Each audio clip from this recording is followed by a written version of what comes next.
দুজন একটি গাঁয়ে থাকি, সেই আমাদের একটি মাত্র সুখ। তাদের গাছে গায়ে যে দোয়েল পাখি, তাহার গানে নাচে আমার বুক।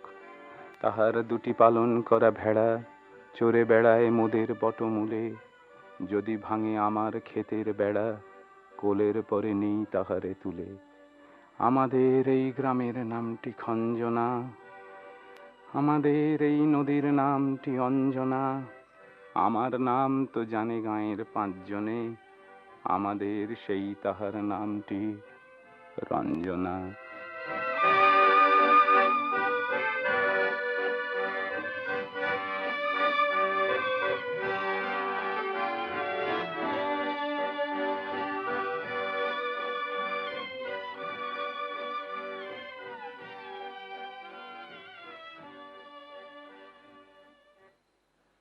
আজকের নাটক বিধায়ক ভট্টাচার্য রচিত তাহার নামটি রঞ্জনা।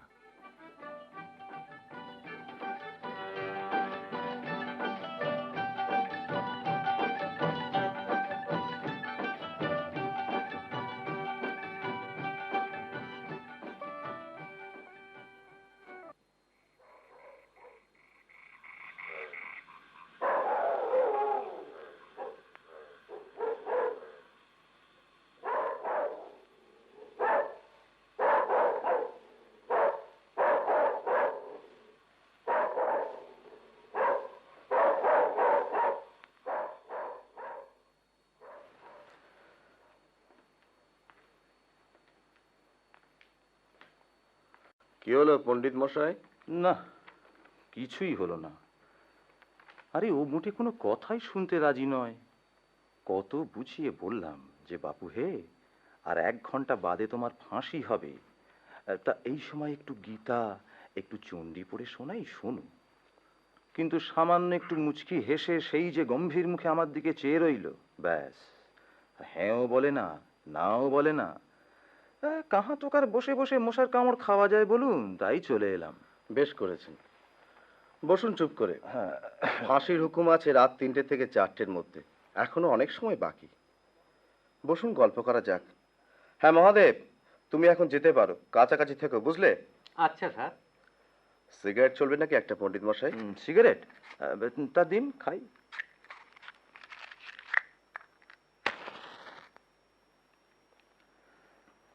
এইরকম আশ্চর্য আসামি আমি জীবনে দেখিনি।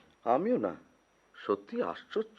ধরুন না কেন বিরাজবাবু, আজ প্রায় 12 বছর আমি তো জেলেই কর্তব্য করছি, কিন্তু এমন একটি অদ্ভুত নীরব মানুষ না মশাই দেখেছি বলে আমার তো মনে পড়ে না। হ্যাঁ, শুধু অনেক দিন আগে কালু কাহার নামে একজন আসামি এসেছিল, বুঝেছেন? তাকেও দেখেছিলাম ঠিক এমনি গম্ভীর। তবে সে ফাঁসির রাত্রে এমন কাঁদতে শুরু করেছিল, তার সেই কান্না থামলো একেবারে ফাঁসি হয়ে যাবার পর। কিন্তু এই কৌশিকের মতো দেখুন, আমি কিন্তু হলফ করে বলতে পারি কৌশিক কখনই ওর আসল নাম নয়। আসল নামও গোপন করে গেছে। হতে পারে, হতে পারে। হতে পারে নয়, তাই এত যে চেষ্টা করা হলো, কোর্টে, কোর্টের বাইরে, তা আগা গোড়া ও নির্বিকার মুখে বলে গেল আমার নাম কৌশিক গুপ্ত, অন্য কোনো নাম আমার নেই। ছেলেটির ব্যবহার আগাগোড়াই কেমন যেন রহস্যময়। আগা গোড়া? প্রথমত দেখুন, বালুচরে ওরই বয়সী আরেকটি যুবক কিষণ চাঁদকে ঠান্ডা মাথায় খুন করে থানায় গিয়ে বলল আমি কিষণ চাঁদকে খুন করেছি। তারপর কোর্টে দাঁড়িয়ে প্রথম দিন থেকে শেষ দিন পর্যন্ত এক সুরে বলে গেল আমি খুন করেছি। জজ জিজ্ঞাসা করলেন কেন খুন করেছো? বললে ওকে খুন করা দরকার হয়ে পড়েছিল, ব্যাস, এর বেশি আরেকটি কথাও নয়। আচ্ছা, বাড়ি ঘর তোর কোথায় সেসব বলেছিল কিছু? কিছু না। তাই আমি ভেবেছি পণ্ডিত মশাই, কি বলুন তো, আজ একবার শেষ চেষ্টা করব। আচ্ছা, ওকে এই ঘরে ডেকে এনে আপনি এবং আমি দুজনে মিলে চেষ্টা করব ও সত্যিকারের পরিচয়টা জেনে নেবা। বেশ বেশ বেশ। কিন্তু কেন বলুন তো বিরাজবাবু, ও পরিচয়টা গোপন করছে কেন? আমার মনে হয় কাউকেও বাঁচাতে চাইছে, হয়তো কোনো পরিবার কিংবা কোনো আত্মীয় অথবা কোনো মেয়েকে। বারবার বলছে আমার সংসারে কেউ নেই। একটা 26-27 বছর বয়সের যুবকের কেউ কোথাও নেই, এ কথা ভাবতেই কেমন যেন একটু অবাক লাগে না? লাগেই তো। অথচ ওর চেহারার মোটেই ছোট লোক বা গুন্ডার মতো নয়, পরিচ্ছন্ন ভদ্র চেহারা। না, এই কাজ করতে আর ভালো লাগছে না, কেন জানি না পণ্ডিত মশাই। আর 6-7 মাস মনে করুন কৌশিক এখানে আছে। প্রায় প্রতিদিন ওর সঙ্গে দেখা হয়েছে, কথা বলেছি, কিন্তু প্রত্যেক দিন ঠিক একটি কথাই মনে হয়েছে যে কিষেন চাঁদকে খুন করার পেছনে এমন কিছু ঘটনা বা কাহিনী জড়িয়ে আছে যেটা বিচারক জানতে পারলে হয়তো মৃত্যুদণ্ড ওর হতো না। তাই কোর্টে দাঁড়িয়ে আত্মপক্ষ তো সমর্থন করলই না, উপরন্তু ক্রমাগত বলে গেল আমিই খুন করেছি কিষণকে, বিচার করে যে দণ্ড দেবার হয় দিন। ছেলেটা কিন্তু হতভাগ্য বিরাজবাবু। মা বাপ ওর নেই ঠিকই, থাকলে এমন হতো না। আরে আমার সাথে তো ভালো করে কথাই বললেন আজ। শুধু আপনার সঙ্গে কেন পণ্ডিত মশাই, সকলের সঙ্গেই ওর এই এক ব্যবহার, কথাই বলতে চায় না কারোর সঙ্গে। তারপর আরো একটা মজার ব্যাপার কি জানেন? হ্যালো, কে? হ্যাঁ, আমি বিরাজ কথা বলছি। আপনি কে? ও jail super. Good evening sir, good evening. আমি স্যার আপনার গলার আওয়াজটা বুঝতেই পারিনি। আগে কৌশিক গুপ্ত? হ্যাঁ স্যার, সব ঠিক আছে। আগে হ্যাঁ, 3টে থেকে 4টের মধ্যেই ফাঁসি হয়ে যাবে। বেগ পার্ডন স্যার, ফাঁসির ব্যবস্থা টেস্ট করা? আগে হ্যাঁ, টেস্ট করিয়ে রেখেছি, সব ঠিক আছে।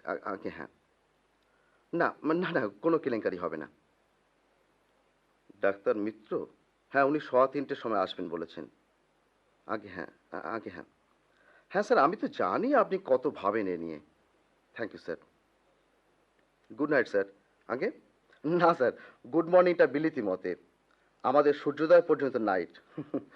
না স্যার, কিচ্ছু ভাববেন না, সেফলি হয়ে যাবে। কি ব্যাপার এত রাত্রে? জেল সুপার খবর নিচ্ছিলেন ফাঁসির দড়ি টড়িগুলো টেস্ট করা হয়েছে কিনা। এই দেখুন আরেক বিপদ, কলকাতার একজন প্রকাশক কৌশিককে তার জীবন কাহিনী লিখবার জন্য অনুরোধ জানায়। তা ও তো শুনেই তৎক্ষণাৎই রাজি হয়ে যায়। 3 মাস 3.5 মাস খেটে মোটা একটা খাতা লিখে তাদের দিয়েও দেয়। সেই প্রকাশক কপিরাইট বাবদ 2000 টাকা পাঠিয়ে দিয়েছে, সে আজও প্রায় মাসখানেক হলো। এই মাসখানেক ধরে টাকা ভরা খামটা শিরমোহর করা অবস্থা আমার কাছেই পড়ে আছে। রোজ ওকে বলছি যে বাবা এটার কি ব্যবস্থা হবে বলে দাও, আমি তো কাছে রাখতে পারবো না এই টাকা। বলে ঠিক সময় বলবো, আর একটু ভাবি। আজ দেখি আরেকবার চেষ্টা করে, নইলে আর কবে বলবে। বটেই তো, বটেই তো। দেখুন পণ্ডিত মশাই, হ্যাঁ। অন্য কিছু নয়, আমার শুধু একটি কথাই বারবার মনে হচ্ছে। কি বলুন তো? সত্যি যদি ওর কেউ কোথাও না থেকে থাকে তাহলে তো আপদ চুকেই গেল, কিন্তু যদি কেউ থাকে, আমার মনে হয় আছে, তাহলে তারা তো সারা জীবন ওর আর কোনো খোঁজই পাবে না। তা কেন? বিচার আরম্ভের পর ওর তো সব ছবি টবি কাগজে বেরিয়েছিল। হ্যাঁ, তাহলে যারা চিনবা তারা কেন চিনতে পারবে না? সেগুলো বালি পণ্ডিত মশাই।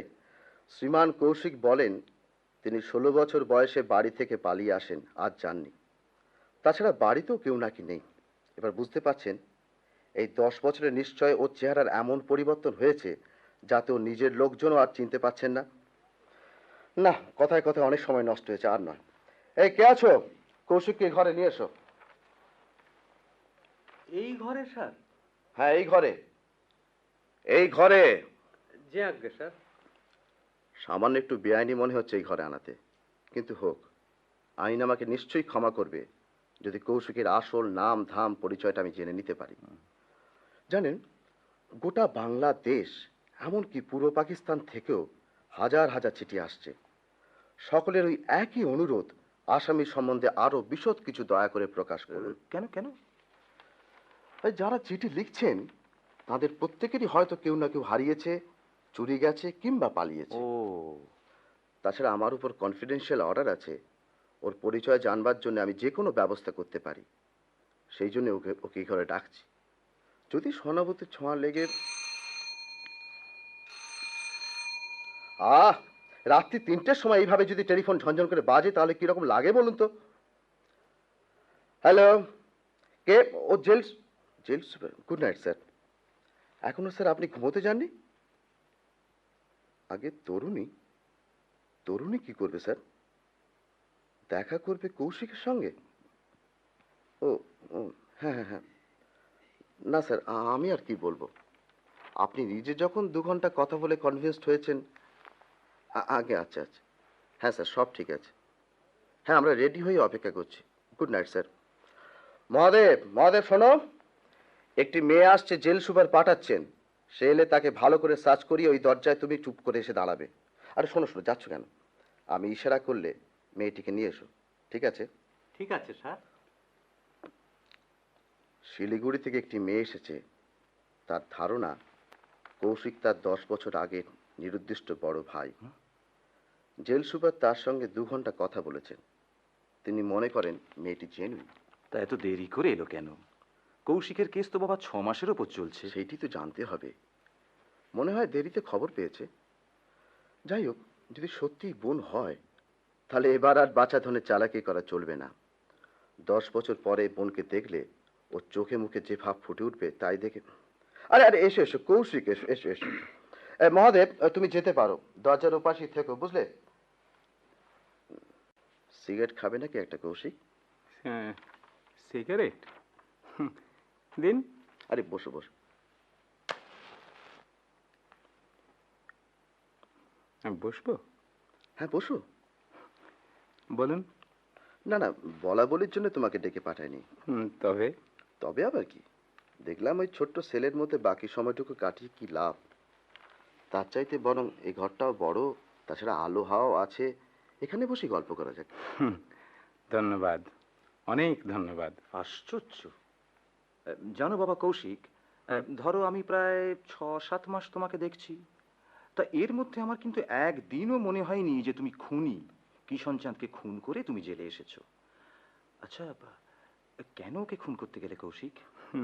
কেন গেলাম? সত্যি এ প্রশ্ন আমার মনেও জেগেছে। তোমার মতো শিক্ষিত ছেলে। না, আমি তো শিক্ষিত নই, লেখাপড়াই জানি না আমি, সেবার সুযোগই পাইনি। বেশ, কিন্তু কিষণকে কেন খুন করলে বলো? কেন? খুন করবার দরকার ছিল বলে। ওর বেঁচে থাকার কোনো অধিকারই ছিল না, তাই আমি ওকে খুন করেছি। আমি নিয়েছিলাম ওর বিচারের ভার, বিচার করে তবে ওকে মৃত্যুদণ্ড দিয়েছি। বুঝতে পারছি আপনারা মনে মনে ছটফট করছেন একবার কাহিনীটা শুনবার জন্য, না? বেশ, বলছি, শুনুন মন দিয়ে। যে কথা আমি বিচারককে বলিনি, আজ আমি বলছি সেই কথা। জানেন, আমি একটি মেয়েকে ভালোবাসতাম। আরে কিষণ ছিল আমার পরম বন্ধু। তা 7 দিনের জন্য আমি পাটনায় গিয়েছিলাম। তা কিষণকে বলে গিয়েছিলাম যে ওকে দেখাশোনা করবে। ফিরে এসে দেখলাম যে কিষণ মেয়েটিকে বিয়ে করেছে। মেয়েটিকে জিজ্ঞাসা করতেই সে কাঁদতে কাঁদতে বললে যে কিষণ তাকে অজ্ঞান করে, তার সর্বনাশ করে তারপর বিয়ে করেছে। অথচ কিষণ জানতো যে সে আমার বাগদত্তা। মেয়েটির বাপ মা কেউ তো ছিল না। আমি তাকে কলকাতার পথ থেকে বলে কুড়িয়ে নিয়ে গিয়েছিলাম। তা বন্ধুর সঙ্গে বেইমানি করার শাস্তি আমি তখন কিষণকে দিয়েছিলাম। কিন্তু তখন ভাবতে পারিনি যে আমি বিচার করে দণ্ড দিলে আইন বলে একটা ব্যাপার আছে, সেও তখন আবার আমার বিচার করবে, আর তারও ফল এই মৃত্যুদণ্ড। কিন্তু একটা কথা ভেবে আমার ভারী ভাল লাগছে যে স্বর্গে চূড়ান্ত বিচার সভায় আমার যখন ডাক পড়বে, তখন কিষণকে থাকতে হবে সেখানে। কিন্তু আমি বেশ জানি যে সেখানেও সে আমার দিকে মুখ তুলে চাইতেও পারবে না। তবে যে তুমি আমাকে বলেছিলে যে স্বর্গ নরক এসব কিছু মানো না। হ্যাঁ, আমি যদির কথা বলেছি পণ্ডিত মশাই। যদি থাকে তাহলে বিচার হবে, না থাকে তো বয়ে গেল। সে মেয়েটি কোথায়? আগে তা তো বলবো না। নাম কি তার? তাও বলবো না। বলুন স্যার, আর কি জবাব দিতে হবে? কৌশিক, আমি একটু আগেই পণ্ডিত মশাইকে বলছিলাম যে তোমার সত্যিকার পরিচয় জানবার জন্যে আমাদের কাছে কয়েক হাজার চিঠি এসেছে। যদি তুমি দয়া করে তাদের জানিয়ে দিন না যে তাঁরা যাকে খুঁজছেন আমি সে লোক নই। কিন্তু তোমার একটা পরিচয় তো জানাতে হবে। হ্যাঁ হ্যাঁ হ্যাঁ, ওই যে আমার নাম কৌশিক গুপ্ত, পিতার নাম ঈশ্বর গুপ্ত, বাড়ি ছিল বাঁকুড়া জেলার এক গণ্ডক গ্রামে। গ্রামের নাম কেষ্টপুর কিংবা বিষ্ণুপুর হবে, ঠিক মনে নেই। 16 বছর বয়সে বাড়ি থেকে পালিয়ে যাই, আর আমার মা তার আগে। আরে এসব তো তুমি কোর্টে বলেছো হে। আবার জানতে চাইলেন তাই বলছি। না না, আমি জানতে চাই তোমার আসল পরিচয়। আচ্ছা স্যার, আপনারা তো ওই পরিচয়টাকে ফাঁসি দেবেন না, ফাঁসি দেবেন তো ওই মানুষটাকে। তা সেটা তো আপনাদের সামনে হাজির। মনে করো হয়তো তোমার মা তোমার খবরটুকুর জন্য আগে না, মা নেই আমার। তাহলে কি আছেন? কেউ নেই। বাপ ছিলেন, তার বছর 3 আগে খবর পেয়েছি যে তিনিও দেহ রেখেছেন। সে যাক, তোমার টাকাগুলোর কি ব্যবস্থা হবে বলো তো? বলবো আর কখন বলবে হে? আর তো বলো বলো। স্যার, ওই দরজাটা দিয়ে উঠোনে বেরিয়ে ওই যে ফাঁসি কাঠটা চাঁদের আলোয় দেখা যাচ্ছে, ওরই দিকে তো আমার মহাপ্রস্থান। সেই মহাপ্রস্থানের পথে আমি আপনাকে নিশ্চয় বলে যাব স্যার। মহাদেব, ওকে ভালো করে সার্চ করিয়েছো? হ্যাঁ স্যার। আচ্ছা, পাশের ঘরে অপেক্ষা করো, আমি ডাকলে এসো, বুঝলে? আচ্ছা।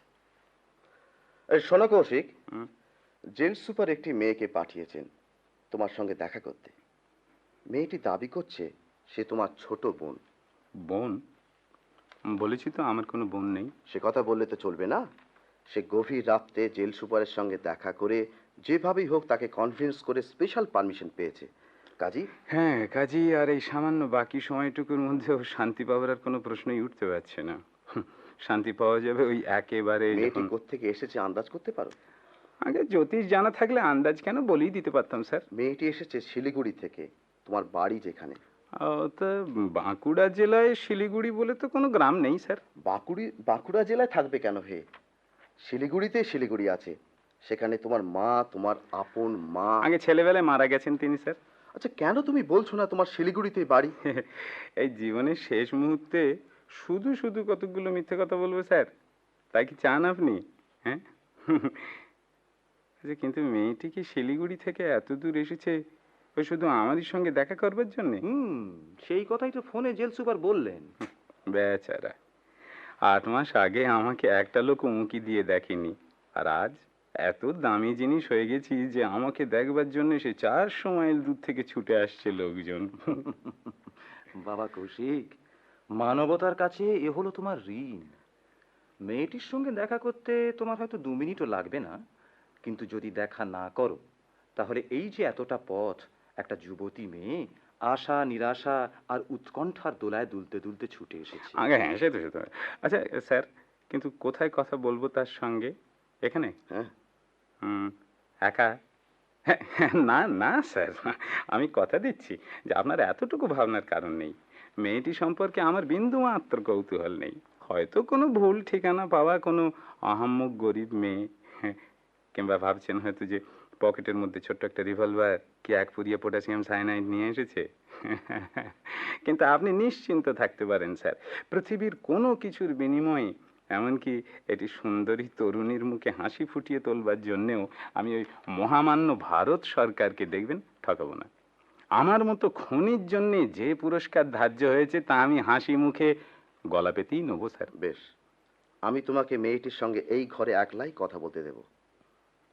ধন্যবাদ স্যার। এরকম ঘটনা জেলের মধ্যে এর আগে কখনো ঘটেনি, তবু তোমার আত্মসম্মানের উপর নির্ভর করে আমি দেব। বেশ। কিন্তু বিরাজবাবু, মানে এটা কি ঠিক কাজ হবে? পণ্ডিত মশাই, মাফ করবেন না, আপনার ওপর শ্রদ্ধা রাখা কঠিন হয়ে পড়ছে ক্রমশ। আচ্ছা, আপনি কি মনে করেন যে আমি ফাঁসির আসামি বলে এতই ঘৃণ্য চরিত্রের যে ওই মেয়েটিকে একলা পেয়ে আমি এমন কিছু করব যাতে যাতে বিরাজবাবুর, আপনার, ওই মেয়েটির, আমার এবং জেল সুপারের মান মর্যাদার বিশ্বাস সব নষ্ট হবে? ছি ছি ছি পণ্ডিত মশাই, আচ্ছা মানুষকে যখন দেখবেন তখন তাকে ওই চুরি, ডাকাতি, খুন ইত্যাদি এই সাময়িক অপরাধগুলো দিয়ে বিচার না করে মানুষ ভগবানের অপূর্ব সৃষ্টি, এই মানুষ, এই বলি দেখবেন, তাতে কোনোদিন ঠকবেন না। এ কি হে, এমন চমৎকার কথা বলছো অথচ তুমি লেখাপড়া জানো না? এইসব তো শোনা কথার পাণ্ডিত্য পণ্ডিত মশাই। আপনি এক্ষুনি নরশব্দের রূপ বলতে বলবেন, দেখবেন কাত হয়ে গেছি। যাকে আপনি এক কাজ করুন পণ্ডিত মশাই, আপনি কৌশিককে নিয়ে পাশের ডেপুটির ঘরে গিয়ে একটু বসুন। এর মধ্যে আমি ওই মেয়েটির সঙ্গে একটু দেখা করে নিই। ভালো কথা। এসো হে কৌশিক, এসো। চলুন। মহাদেব, মেয়েটিকে নিয়ে এসো। এসো এসো এসো, বসুন। বসুন। জেল সুপারের সঙ্গে দেখা করেছে শুনলাম। আগে হ্যাঁ, অনেকক্ষণ ছিলাম তার কাছে। তুমি আমার ছোট মেয়ের বয়সী, তোমাকে তুমি বলছে বলে রাগ করো না কিন্তু। না না, এ কি বলছেন? তুমি তো বলবেন আমাকে। কি নাম তোমার মা? আমার নাম রঞ্জনা মজুমদার। মজুমদার? হ্যাঁ। তুমি কৌশিকের সঙ্গে দেখা করতে চাও না? হ্যাঁ। হ্যাঁ, কেন? আমার কি আসতে দেরি হয়ে গেছে? না না, ঠিক আছে আরো পরে এলে হয়তো সত্যিই দেরি হয়ে যেত। সময় হচ্ছে 3টে থেকে 4টে। ও, এবার আমি তোমাকে দু একটি কথা জিজ্ঞেস করব মা। বলুন। না না, ভয় পাবার কিছু নেই এতে। তোমার এই দেখা করার ব্যাপারটা আমি সহজ করে দিতে চাই। বাড়ি কোথায় তোমাদের? শিলিগুড়ি। প্রপার শিলিগুড়ি? না, খঞ্জনা গ্রামে। বাবা মা? বাবা খুব ছেলেবেলাতেই মারা যান। মা আছেন বাড়িতে, এখন শুধু মা আর আমি। তাহলে তোমার মা নিজে না এসে তোমাকে পাঠালেন কেন? কি করে আসবেন? মায়ের তো অসুখ, তিনি বিছানায় পড়ে আছেন। কটি ভাই বোন তোমরা? এক ভাই এক বোন। সেই জন্যই আমরা ছেলেবেলায় দুজনকে দুজনে খুব ভালোবাসতাম। কিন্তু কৌশিককে তো তোমার চাইতে অনেক বড় বলে মনে হয়। হ্যাঁ, আমার চাইতে 10 বছরের বড় ও। কৌশিক বাড়ি থেকে পালিয়ে এসেছিল বুঝি? আগে হ্যাঁ। কেন? গ্রামে থাকলে কিছু হবে না, শহরে গিয়ে ভালো কাজকর্ম শিখে টাকা রোজগার করে মাকে পাঠাবে, সেই জন্য। আচ্ছা, শেষ দেখা কবে হয়েছে তোমাদের সঙ্গে ওর? 8 বছর আগে। এতদিন? হ্যাঁ। তা এখন তোমার বয়স কত মা? 18। তা এতদিন পরে দেখা হবে, তুমি তাকে চিনতে পারবে তো? হ্যাঁ, দেখুন আমিও সেই কথা ভেবেছি। ভয় হচ্ছে হয়তো চিনতে পারবো না, কিন্তু। তা এতদিন কি করছিলে? আজ প্রায় 7 মাস এই বিচার চলছে, কাগজে পত্রে ওর ছবিও বেরিয়েছে। না না, আমরা কিছু খবর পাইনি। গেল সোমবারে মা একটা মশলা বাঁধা ছেঁড়া কাগজের টুকরোতে দাদার ছবি আর মামলার কথা পড়েন। যদিও দাদার সঙ্গে সেই ছবির মিল খুব অল্পই ছিল, তবু মা আমাকে বললেন, তুই একবার বহরমপুরে যা মা, গিয়ে জেনে আয় এ সত্যি মিঠু না আর কেউ। ওর ডাক নাম বুঝি মিঠু? হ্যাঁ, আর ভালো নাম অম্বুজাক্ষ। তবু মনে হয় তোমার মা এলেই যেন ভালো হতো। যদিও তোমার ভাই হয়, আর তুমি যদি চিনতে না পারো। আমি চেষ্টা করব, খুব চেষ্টা করব। তা চেষ্টা করো। কৌশিক যদি তোমার দাদা হয়ও, তাহলে আমার যেন মনে হচ্ছে ও তোমায় চেনা দেবে না। নিশ্চয়ই এমন কোনো গুরুতর কারণ আছে যার জন্য। তা হোক, তবু ওর সঙ্গে আমি কথা বলবো, প্রশ্ন করব আমি। আমাদের 2 ভাই বোনের ছেলেবেলার এমন কতগুলো ঘটনা আছে যা ও আর আমি ছাড়া কেউ জানে না। সেই সব কথা জিজ্ঞাসা করে আমি ওর মুখের ভাব লক্ষ্য করব, হ্যাঁ, তাহলেই ধরা পড়বে। তাছাড়া দাদা রবীন্দ্রনাথ আবৃত্তি করতো দিনরাত। রবীন্দ্রনাথ এত ভালোবাসতো যে গায়ের লোকে ওকে রবি পাগলা বলতো। রোজ রাত্রিরে আমাকে ঘুম পাড়াবার আগে দাদা আমাকে আবৃত্তি করে শোনাতো। সে কথাও বলবো ওকে। তুমি বলছো কৌশিক রবীন্দ্রনাথ ভালোবাসে, হ্যাঁ। কিন্তু পোজ করেছে একদম লেখাপড়া জানে না, ও। যেন জীবনে রবীন্দ্রনাথের নামই শোনেনি। ঠিক আছে, তোমাকে একটা কথা বলি। বলুন। যদি কৌশিক তোমার ভাই হয়, হ্যাঁ। তাহলে মিনিট 40 তুমি কথা বলতে পারো। আচ্ছা। কিন্তু একটা কথা, হ্যাঁ। যদি তোমার ভাই না হয়, তাহলে অনর্থক সময় নষ্ট করো না মা, কেমন? ঠিক আছে, তাই হবে। এমন এমন ভয় করছে আমার। কেন? ভাবছি ও যদি সত্যি আমার দাদা হয়, তাহলে মাকে ফিরে গিয়ে আমি কি বলবো? আর যদি না হয়, তাহলে এবার কি বলবো? ওই পাশের ঘরে কৌশিক রয়েছে, ওকে আমি পাঠিয়ে দিচ্ছি। মহাদেব, কৌশিককে এই ঘরে পৌঁছে দিয়ে তুমি বাইরে থেকো, ওরা একলা কথা বলবে, বুঝলে?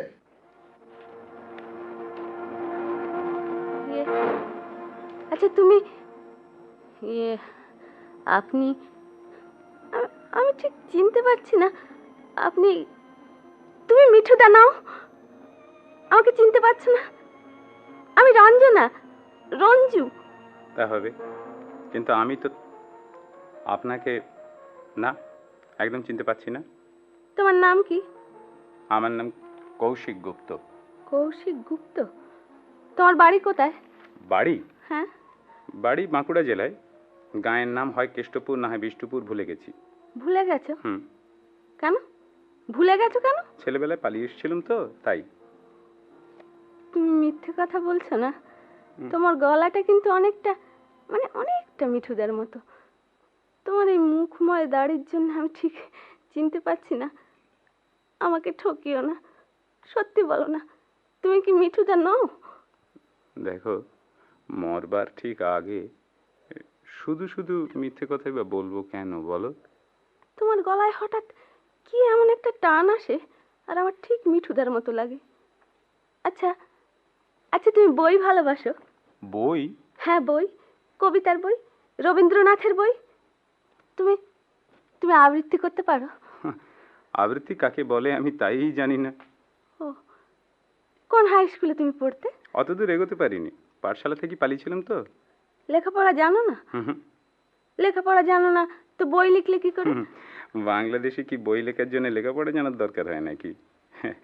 এই যেমন করে তোমার সঙ্গে কথা বলছি ওই তেমনি করে লিখেছি। আর তাছাড়া মিথ্যে কথা মিষ্টি করে লিখতে কোনো অসুবিধা হয় না। সব মিথ্যে কথা লিখেছো?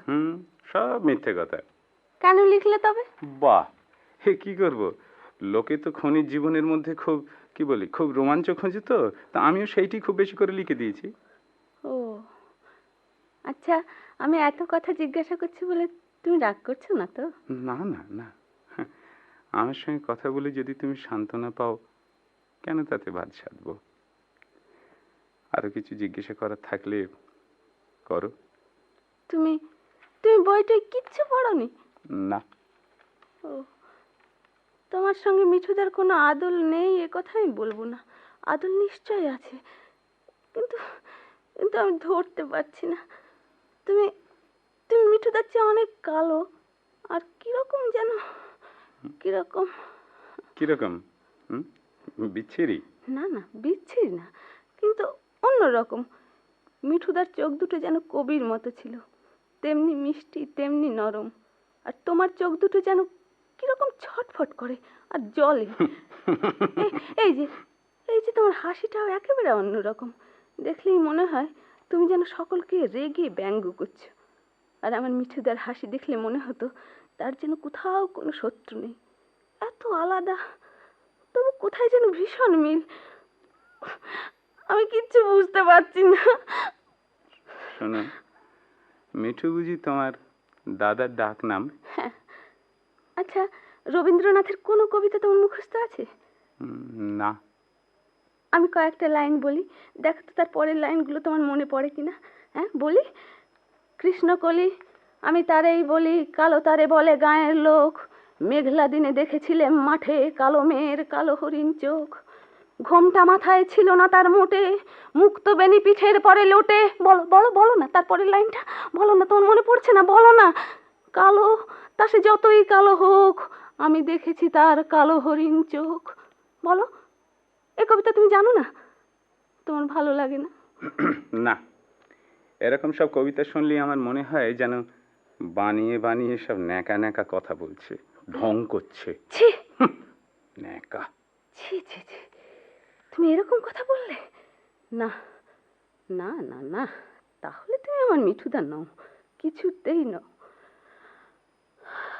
আচ্ছা, আমি তাহলে যাই। শোনো হ্যাঁ শোনো, তুমি চলে যাচ্ছ? হ্যাঁ, আমি আমি অফিসারকে কথা দিয়েছিলাম, যদি তুমি আমার দাদা না হও তাহলে সময় নষ্ট করব না। একটু বসো। আচ্ছা, এবার আমি দু একটা কথা জিজ্ঞাসা করি তোমাকে। তুমি আমাকে কি জিজ্ঞাসা করবে? তুমি তো কিছুই জানো না, আমাকে তো চেনোই না তুমি। হ্যাঁ, সে কথা সত্যি, তবু জিজ্ঞাসা করি, কেমন? বেশ, করো। আচ্ছা, না দাঁড়াও, ওই জানলাটা বন্ধ করে দিয়ে আসি। আমি কথা বলবো আর আমার পেছনে ওই জানলার ভিতর দিয়ে ফাঁসি কাঠটা হাঁ করে আমার দিকে চেয়ে থাকবে, সেটা হয় না, আমি বন্ধ করে দিই। দেখো, একটা কথা আমি কিছুতেই বুঝতে পারছি না, যে নিজে না এসে তোমার মা, তোমার বাবা কোন আক্কেলে তোমার মতো একটি কচি মেয়েকেই এত দূরে পাঠিয়ে দিলেন? বাবা নেই আমার, আর মা বিছানায় পড়ে আছে, ওঠবার ক্ষমতাই নেই তার। ও ও, তোমার দাদার ডাকনাম কি বললে? মিঠু না? হ্যাঁ, দাদা সেই যে 16 বছর বয়সে নিজে রোজগার করবে বলে বাড়ি থেকে চলে গেছে, আর ফেরেনি। তার জন্যই তো ভেবে ভেবে মা আজ মরতে বসেছেন। আমি ভাবছি বাড়ি গিয়ে কি বলবো তাকে, কেন যে মিঠুদা এমন করলো, কোথায় যে গেল, আর কি আবৃত্তি করতো। প্রত্যেক দিন আমার ঘুমবার আগে আমার মাথায় হাত বুলিয়ে দিতে দিতে একটি কবিতাই আবৃত্তি করতো মিঠুদা। সেই যে আমরা দুজন একটি গাঁয়ে থাকি, সেই আমাদের একটি মাত্র সুখ। ওই ওই কবিতাটার সঙ্গে যেন আমাদের গ্রামের আশ্চর্য মিল আছে। আমাদের গাঁয়ের নামও খঞ্জনা, আর তার পাশ দিয়ে যে নদীটা গেছে সেই নদীটার নাম অঞ্জনা, আর তাই তো দাদা আমার নাম রেখেছিল রঞ্জনা।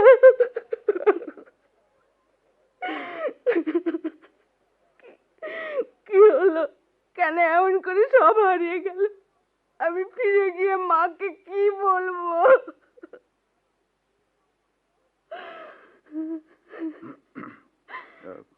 ইয়ে, তোমার নাম রঞ্জনা না? রঞ্জনা কি? রঞ্জনা মজুমদার। মজুমদার। ও হ্যাঁ হ্যাঁ, দাঁড়াও দাঁড়াও দাঁড়াও, আমার একটা ঘটনা মনে পড়ছে। তারও তো নাম মজুমদার ছিল। হ্যাঁ হ্যাঁ হ্যাঁ, সেও তার বোনের নাম বলতো যে রঞ্জনা। ঠিক ঠিক ঠিক। কিরকম চেহারা? লম্বা, ছিপছিপে, মাথায় এক মাথা কালো চুল। হ্যাঁ হ্যাঁ হ্যাঁ, ঠিক, সমস্ত মিলে যাচ্ছে, সব মিলে যাচ্ছে। তার নাম ছিল কি যেন বলতো, অম্বুজাক্ষ মজুমদার। আমার দাদার ভালো নাম অম্বুজাক্ষ মজুমদার। এই তাহলে নিশ্চয়ই সে। আমি তখন মানে আমি আর ওই অম্বুজ ওই কলকাতার একটা মেসে থেকে তখন কাজকর্মের চেষ্টা করতাম। তাও প্রায় ওই খঞ্জনা গ্রামের কথা আর ওই ওর ছোট বোনের কথা বলতো বটে। কি বলতো? বলতো সব কত রকম বলতো ওর স্বপ্নের কথা, যে ভবিষ্যতে কেমন করে বড় হবে, কেমন করে বেশি টাকা রোজগার করবে, এইসব কথা। মাকে টাকা পাঠাবার জন্য ও যেন একেবারে পাগল হয়ে উঠেছিল। রোজ মেস থেকে সকালেই বেরিয়ে যেত আর ফিরতো অনেক রাত্রিরে। যখন ক্লান্ত হয়ে গিয়ে শুয়ে পড়তো, তখন অন্ধকারে আমি আস্তে আস্তে গিয়ে তার পাশে তক্তা বসে শুতাম। জিজ্ঞাসা করতুম ঘাড় তুলে, কিছু হলো? কোনো উত্তর পেতুম না। আমি কিন্তু তাকে বলতুম যে চল না আমাদের আড্ডায়, সেখানে তোর কিছু ব্যবস্থা নিশ্চয়ই হবে। কিন্তু তাতেও কোনো উত্তর নেই তার কাছে। জানো, অম্বুজ কত চেষ্টা করেছে এই টাকা রোজগারের জন্যে। একদিনের ঘটনা বলি তোমায়, শোনো। এই টাকার জন্য কলকাতায় কলেজ স্ট্রিটের মোড়ে খুব হইচই, লোকে চেঁচাচ্ছে পকেট মার। অম্বুজ ধরা পড়েছে পকেট মারতে গিয়ে। না না না, আমার মিঠুদা কিছুতেই না, হতেই পারে না। আমার মিঠুদা পকেট মারতেই পারে না। মিঠুদা সবাইকে ভালো হতে বলতো। মিঠুদার কথা মনে করে আমরা কখনো কোনো অন্যায় করতে পারিনি। মিঠুদা এ কাজ কখনো করতে পারে না। না, নিশ্চয়ই পারে না। তোমার মিঠুদা পকেট মারতে পারে? আমি জানি যে অম্বুজ কখনোই পকেট মারতে পারে না, কিন্তু শহরের লোক তো ওই তাকে দোষী সাব্যস্ত করে পুলিশের হাতে ধরিয়ে দিলে। তারপর পুলিশ অম্বুজকে ছেড়ে দিলে।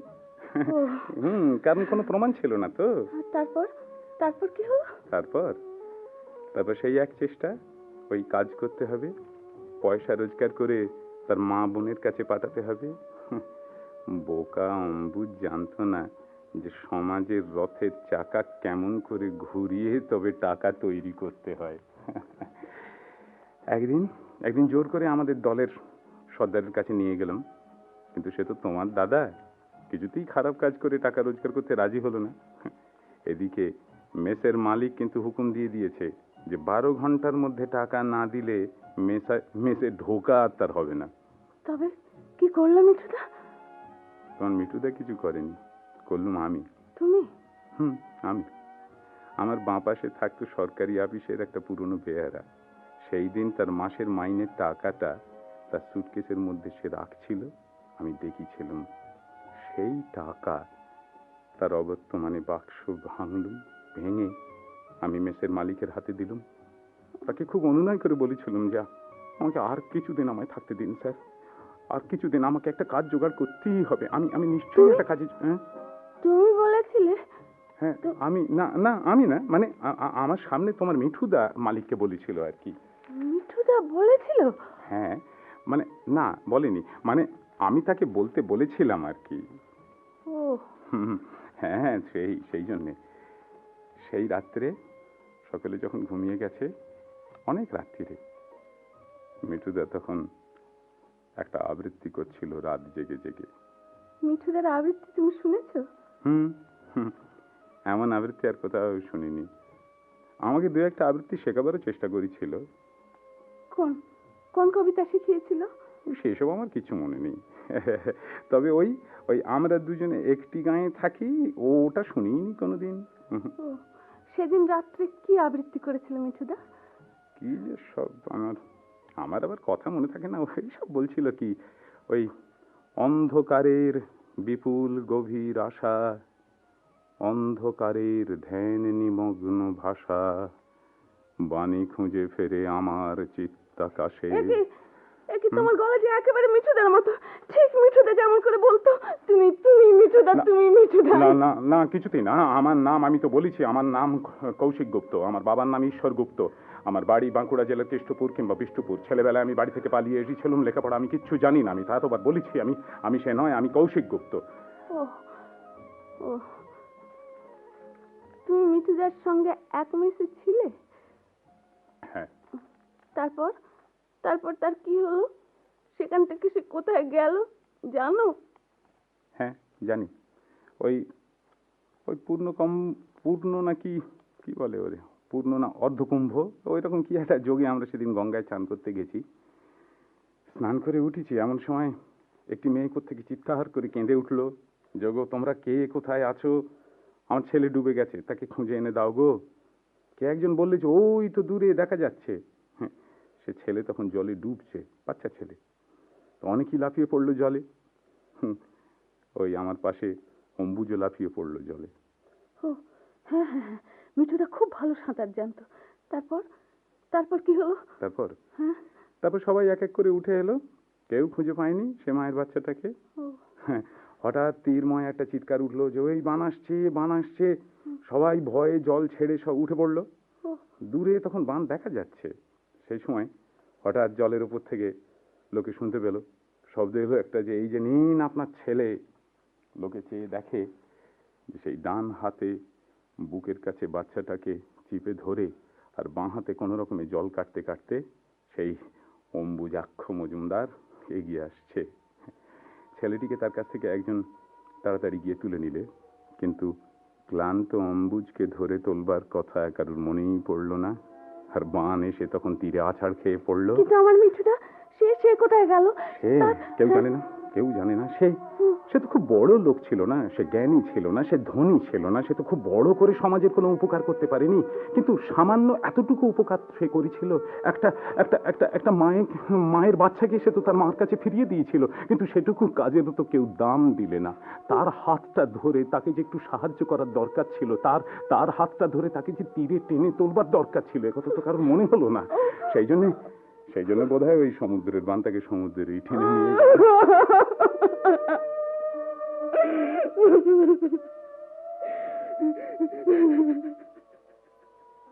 শোনো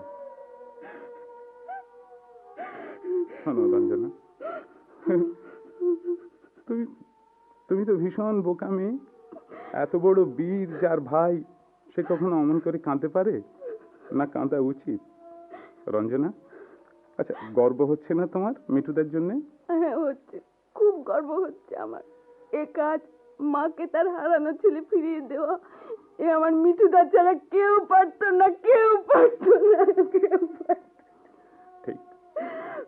তবে ভেবে দেখো, যে রোগে ভুগে কিংবা বিছানায় পড়ে থেকে কিংবা ধরো আমার মতন মানুষ খুন করে আজকে যদি মিঠু মারা যেত, তবে তোমরা কি করতে জানি না, কিন্তু আমি মিঠুকে ঘেন্না করতাম।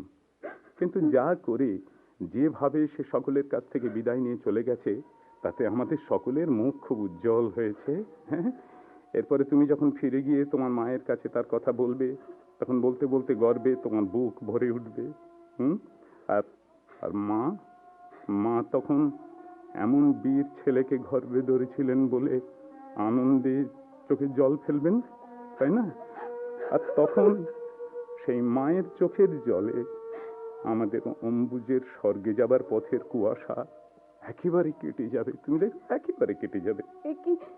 একে তুমি সত্যি সত্যি বলছো না আমরা মনে কষ্ট পাচ্ছি বলে মিঠুদার নামে এমনি একটা গল্প বানিয়ে বলছো? হ্যাঁ, মিঠু চলে গেছে, আর আমিও তো এখনই চলে যাব। এই সময় আমার সবচেয়ে প্রিয় যে লোক পৃথিবীতে, তার নামে মিথ্যে কথা বলে আমার লাভ কি হবে বোন রঞ্জনা? বোনটা তুমি আমাকে বোন বললে? তুমি আমার দাদা হলে তাহলে? হ্যাঁ, হলাম বই কি। মিঠুর বোনের দাদা হওয়ার লোভ কি সামলানো যায়? মাকে কি বলবো তোমার কথা বলে দাও। মাকে বলবে যে তার এই অভাগা দিশেহারা এ অজানা ছেলেকে যেন তিনি ক্ষমা করেন। মিঠু তো তার কোনো চিহ্ন রেখে যেতে পারিনি, সে তার মন্দ ভাগ্য। কিন্তু এই যে আজ এখানে এই জেলের মধ্যে, ওই দেখো না, ওই ঘড়ির মধ্যে দিয়ে হু হু করে চলে যাচ্ছে তো সময়, ওকে সাক্ষী রেখে তুমি একটা দাদা পেলে, আর আমি আমি আমি আমার বোন পেলাম। এই মুহূর্তটিকে বাঁচিয়ে রাখবার জন্য আমি কি একটা এই এই যে এই খাম, শোনো, এতে আমার রোজগারের 2000 টাকা আছে, তুমি এটা নাও। না না, আমি হ্যাঁ হ্যাঁ, নাও না রঞ্জনা, না না, নেব না বলো না। হ্যাঁ, ভাইয়ের টাকা বোন না নিলে কে নেবে রঞ্জনা? নাও। আচ্ছা দাও। হ্যাঁ, এই দিয়ে তুমি তুমি দুটো হার গড়াবে। হ্যাঁ, একটি মায়ের আর একটি তোমার। মায়ের লকেটে লেখা থাকবে তার ছেলের নাম অম্বুজ, হ্যাঁ, আর তোমার লকেটে লেখা থাকবে তোমার এই দাদার নাম কৌশিক। হ্যাঁ, সেই লকেটের দিকে তাকালেই তোমার হঠাৎ মনে পড়বে তোমার এই খুনি দাদার কথা। আর আর ভাই ফোঁটার দিন যদি হঠাৎ তোমার চোখ দিয়ে এক ফোঁটা জল পড়ে, তবে তবে তুমি জেনো যে সেই জলের ফোঁটা একেবারে আমার কপালে গিয়ে নিশ্চয়ই পড়ে জল জল করবে সেখানে। তাই হবে দাদা, তাই হবে। আমি আমি তোমাকে একটা প্রণাম করব।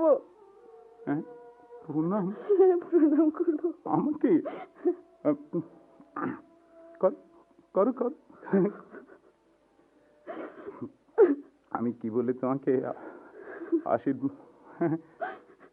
আমি তো আশীর্বাদ করতে পারবো না। তুমি তুমি তুমি যাও, এবার সময় হয়েছে, আমার যাবার সময় হলো, তুমি এবার যাও। হ্যাঁ, আমি মাকে তোমার কথা বলবো, আমি মিঠুদার কথা বলবো, আমি সব বলবো। আমি যাই। যাও যাও, মিঠুর কথা বলো।